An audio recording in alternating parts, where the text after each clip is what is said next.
simple. Le terme qui fait polémique, pour faire très rapide, ça fait plus de 8 ans, je suis moi-même une ancienne de Sciences Po, que j'enseigne et que j'ai voulu développer la danse de couple au sein de l'école en cours de sport. Ça s'est toujours très très bien passé et il n'y a jamais eu aucun problème. Donc mon enseignement, j'ai même eu les 100% de satisfaction des élèves 2-3 fois des années consécutives quand les élèves notaient leurs professeurs. Cette année, sans rien qu'on me dise, Sciences Po a changé les inscriptions et a enlevé le terme hommes et femmes pour s'inscrire. Il y avait un quota d'hommes et un quota de femmes, puisqu'on danse en couple. C'est eux qui ont créé ça. Donc il y avait quota hommes, quota femmes. Pas de souci. Chaque année, il y a un peu moins d'hommes parce que il y a toujours un peu moins d'hommes dans les écoles de danse, voilà. Et on va chercher des hommes complémentaires. Les danseuses disent à leurs copains, allez viens au cours, et on réinscrit des hommes. Cette année, ils ont changé sans me demander, sans rien me dire, en mettant leader-follower. Bon, je me suis dit en prenant la liste, mais ça veut dire quoi ça? C'est leader-follower. Et du coup, il y a plein de danseuses qui se sont mis dans les leaders en croyant que c'était le niveau au-dessus par rapport à l'année d'avant. Elles ont considéré que c'est le leader, c'était celle qui était meilleure, donc qui avait fait une année de complémentaire, une année de plus. Alors j'ai expliqué, non, et j'ai ri, j'ai dit, bon, je pense que ça soit avec tout ce qu'on appelle en ce moment en théorie du genre, ils n'ont pas dû vous le marquer, hommes et femmes. J'ai dit, bon, écoutez, c'est pas dramatique, bien sûr que je vais pas obliger des filles à faire le rôle du garçon en danse.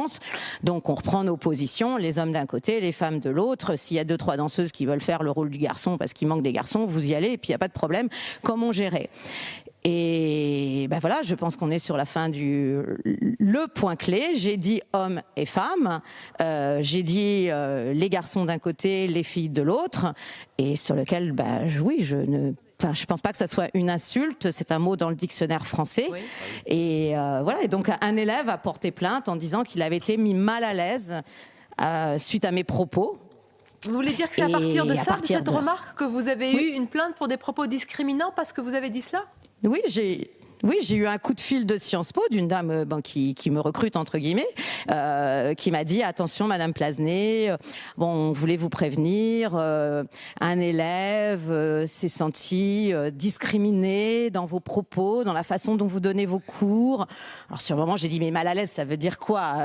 Est-ce que je l'ai insulté? Est-ce que je lui ai dit quelque chose? Parce que ça c'est totalement faux. Et il m'a dit ah non c'est pas ça, mais vous savez maintenant faut faire très attention à nos élèves, ils sont très sensibles. On ne peut plus parler de certaines choses. Bon, alors j'ai dit, attendez, ok, j'ai dit hommes et femmes, et je le redis aujourd'hui, je suis une femme, il existe des hommes, il existe, après, d'autres personnes qui ont une identité qui... Je n'entends plus la télé. On vous entend parfaitement, Valérie. Et on en fait, on est. J'ai eu la régie entre-temps, je crois que j'avais un petit souci. Donc voilà, sidérée par votre témoignage, oui. Moi aussi, vous voyez, je reconnais que c'était un petit peu énorme. Donc on m'a dit soit je m'excuse et je ne recommence pas. Et je continue à Sciences Po, et que Sciences Po, parce que j'étais un peu choquée dans ce qu'a dit un porte-parole hier dans le journal, que j'avais eu des propos homophobes, quasiment racistes et discriminants. Non, alors là, j'allais dire non, c'est totalement faux. Et les mails que j'ai de Sciences Po le prouvent, puisqu'ils me disent que si je me plie à leur charte éthique, je suis professeur encore à Sciences Po. Donc si j'avais fait une grave erreur, si j'avais insulté quelqu'un, ils me reprendraient, j'espère pas, en tant que professeur. Mais là, ils me disent que si j'accepte, si je dis plus hommes et femmes, si je ne dis plus hommes et femmes, ils me reprennent.